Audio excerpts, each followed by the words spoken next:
Nakalabas na ng Philippine Area of Responsibility ang bagyong Opong pero nag-iwan po ito ng matitinding pinsala sa iba't ibang lalawigan. At sa Batangas may biyahe na muli ang mga sasakyang pandagat at iba pang pantalan matapos suspindihin dahil sa bagyo. Nakatutok si Oscar Oida.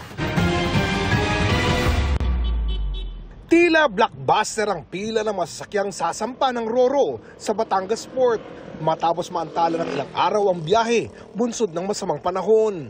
Nung nalaman po namin may biyahe, diretso kami dito sa Batangas. Yan dinat na namin ang haba ng pila. Sa passenger terminal, pinipilahan na muli ang mga ticketing office. Bukas na ulit ang mga stall. Nakahinga naman ng maluwag ang mga pasahero matapos i-anunsyo ang resumption ng mga biyahe kaninang umaga dahil wala ng tropical cyclone wind signal sa anumang bahagi ng bansa. Masayang-masaya po ang pakiramdam ko. Gawa po ng makikita ko po ang aking kapatid na namatay kahit sa huling gabi ng lamay. So much relief. May reunion sana kami 3 days ago.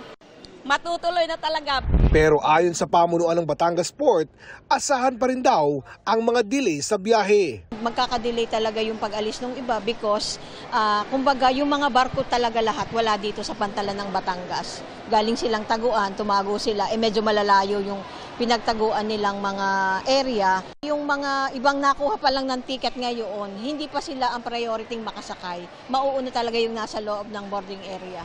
May biyahe na rin ang mga barko sa Calapan Port sa Oriental Mindoro kung saan umabot sa 500 pasahero at mahigit 100 cargoes ang stranded kahapon dahil sa bagyong Opong. Sa direktiba ng Philippine Ports Authority, uunahin pasakayin ang mga ambulansya, may medical concerns at mga may dalang perishable goods at petrolyo. Mamadali naman daw ng Transportation Department ang pag-aayos ng Masbate Airport. Nasuspendido ang operasyon mula Huwebes ng gabi dahil sa bagyong Opong. Sabi ng DOTR, nasa 10 hanggang 15 milyong piso ang halaga ng pinsala sa paliparan.